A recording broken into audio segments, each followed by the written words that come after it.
রবিবার বছরের প্রথম দিনে রাজ্য জুড়ে তৃণমূলের ২৬তম প্রতিষ্ঠা দিবস পালন করা হয়েছে। দলের প্রতিষ্ঠা দিবসকে সামনে রেখে সোমবার শিল্পাঞ্চলে দুর্গাপুরের এক সাংস্কৃতিক অনুষ্ঠানের আয়োজন করা হয় তৃণমূলের তরফে। ১৯ নম্বর ওয়ার্ড তৃণমূল কংগ্রেসের উদ্যোগে বেনাচিটি আনন্দধারা কমিউনিটি হলে অনুষ্ঠানটি আয়োজিত হয়। ৩টি বিভাগে বসে আঁকো প্রতিযোগিতায় অংশ নেন শতাধিক কচিকাঁচা। এছাড়াও নৃত্য প্রতিযোগিতায় ৩৫ জন ও আবৃত্তিতে ২২ জন প্রতিযোগী অংশগ্রহণ করেন। এদিনের কর্মসূচিতে উপস্থিত ছিলেন প্রাক্তন কাউন্সিলর তথা তৃণমূল নেতা প্রভাত চট্টোপাধ্যায় সহ অন্যান্য তৃণমূল নেতা কর্মীবৃন্দ।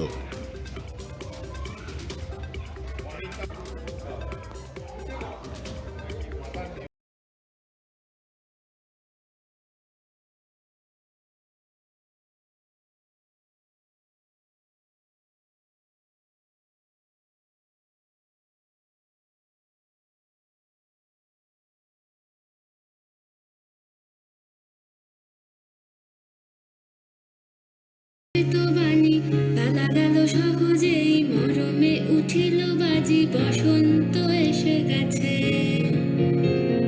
থাকতো ভুবনের ধুলি মাখা চরণে, মাথা নত করে রব। বসন্ত এসে গেছে, বসন্ত এসে গেছে।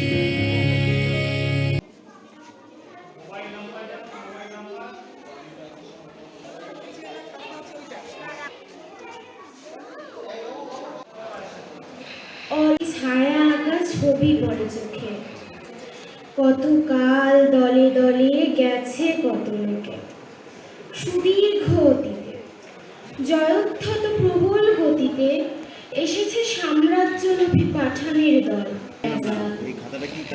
জানি তার দেখি শেখা কল।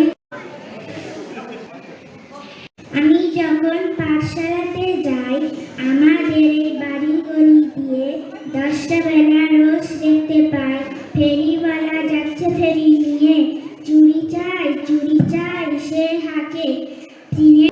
গত ১লা জানুয়ারি অখিল ভারতীয় তৃণমূল কংগ্রেসের প্রতিষ্ঠা দিবস উপলক্ষে বিভিন্ন অনুষ্ঠান হয়েছে।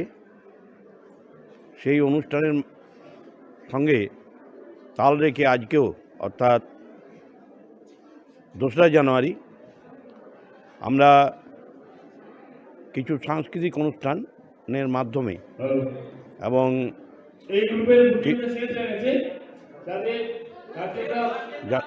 যাদের এই এলাকার ১৯ নম্বর ওয়ার্ডের বিভিন্ন বয়সের ছেলেমেয়েদের এবং ১৯ নম্বর ওয়ার্ডের সমস্ত অভিভাবকদের, তাদেরকেও এখানে আসার জন্যে আমরা 3টে গ্রুপে, বয়সের গ্রুপ, সেই গ্রুপে আমরা একদিকে বসে আঁকো প্রতিযোগিতা করছি, ড্যান্স প্রতিযোগিতা, রিসিটেশন প্রতিযোগিতা মাধ্যমে আমরা ২৬তম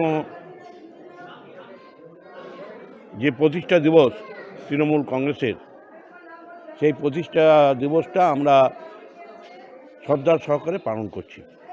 এই অনুষ্ঠানটা কোথায় অনুষ্ঠিত হচ্ছে? এটা অনুষ্ঠিত হচ্ছে ১৯ নম্বর ওয়ার্ডের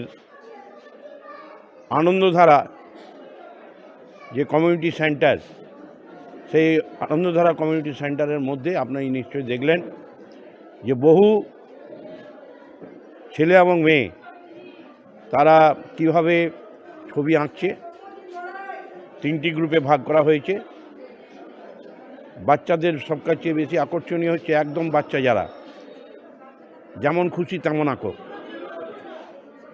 এই অনুষ্ঠানে মূলত কি কাদের উদ্যোগে এটা হয়েছে? মূলত এটা আমরা ১৯ নম্বর ওয়ার্ড তৃণমূল কংগ্রেসের উদ্যোগে আমরা এটাকে অনুষ্ঠিত করেছি। কালকে আমরা পতাকা উত্তোলনের মাধ্যমে, গতকাল পতাকা উত্তোলনের মাধ্যমে আমরা অখিল ভারতীয় তৃণমূল কংগ্রেসের যে প্রতিষ্ঠা দিবস, সেই প্রতিষ্ঠা দিবস আমরা দলের পতাকা উত্তোলন করে আমরা পালন করেছি। কালকে আমরা পতাকা উত্তোলনের মাধ্যমে গতকাল পতাকা উত্তোলন ভারতীয় তৃণমূল কংগ্রেসের যে প্রতিষ্ঠা দিবস, সেই প্রতিষ্ঠা দিবস আমরা দলের পতাকা উত্তোলন করে আমরা পালন করেছি। কেক কাটা হয়েছে এবং তার সঙ্গে সঙ্গে আমরা 19 নম্বর ওয়ার্ডের যে মানুষরা এসছেন তাদের মুখে আমরা মিষ্টিও তুলে দিয়েছি। আজকে আমরা সাংস্কৃতিক অনুষ্ঠানের মাধ্যমে এই তৃণমূল কংগ্রেসের প্রতিষ্ঠা দিবসকেও আমরা পালন করতেও চলেছি। আজকেও এই 26তম তৃণমূল কংগ্রেসের প্রতিষ্ঠা দিবস, 26তম যেটা প্রতিষ্ঠা দিবস গতকাল হয়ে গেছে, কি বার্তা দেবেন আপনি? আমি এইটুকুই বার্তা দিতে চাই যে আমাদের নেত্রী মাননীয় মমতা বন্দ্যোপাধ্যায়, তাকে তো আমি প্রথমেই কোটি কোটি প্রণাম জানাই।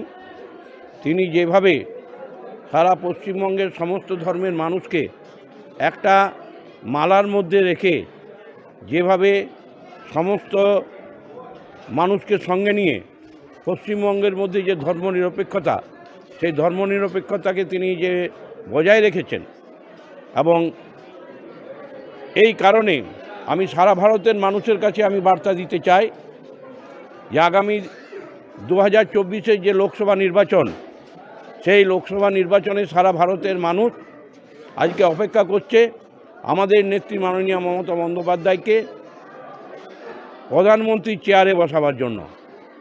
কারণ তিনি একমাত্র নেত্রী যিনি পারেন সমস্ত ধর্মের মানুষকে একসঙ্গে নিয়ে যে চলার মানসিকতা, আমাদের নেত্রী মাননীয় মমতা ব্যানার্জি ছাড়া অন্য কারো নেই। যেভাবে ভারতবর্ষের বুকে সাম্প্রদায়িক হানাহানি চলছে, একে একমাত্র রোধ করতে পারেন আমাদের নেত্রী মাননীয় মমতা বন্দ্যোপাধ্যায়। এবং তিনি যেভাবে সারা পশ্চিমবঙ্গে একের পর এক পরিকল্পনা নিয়ে এসে মানুষের পাশে তিনি যেমন দাঁড়িয়েছেন, মানুষকে স্বাবলম্বী করার যিনি যে প্রচেষ্টা চালিয়ে যাচ্ছেন, সেই কারণেই আমি আবার বলছি, তাকে কোটি কোটি প্রণাম জানিয়ে বলছি, তিনি অবিশ্বাস্য। তিনি যেভাবে সারা পশ্চিমবঙ্গের মানুষকে এবং সারা পৃথিবীর বুকে যেভাবে তিনি দৃষ্টান্ত স্থাপন করেছেন, এ উল্লেখনীয়। এর জন্য যারা মানে মধ্যে অংশগ্রহণ করেছেন, আমার দাদারা, বয়োজ্যেষ্ঠ মানুষরা, তাদের সবাইকে জানাই আমার প্রণাম। সেই সবাই হাতে হাত দিয়ে এগিয়ে যায়, তো মায়ের ভুল কখনোই ভুল নয়, মাই হয়। 2024-এর লোকসভা নির্বাচনে মমতা বন্দ্যোপাধ্যায়ের নেতৃত্বে এক ধর্মনিরপেক্ষ সরকার গড়ার ডাক দেন প্রাক্তন কাউন্সিলর প্রভাত চট্টোপাধ্যায়। দুর্গাপুর থেকে নিজস্ব প্রতিনিধির রিপোর্ট, টিভি নিউজ 10। সন্তানের অভাব পূরণ করেন, আমারই তো খাই। পুজোর দিনে মাগো আমার মন না মিঠাই চাই, পুজোর দিনে চাই না আমার আর সকলের মতো মাটির পুতুল, বাঁশের বাঁশি, খেলনা পাতির যত।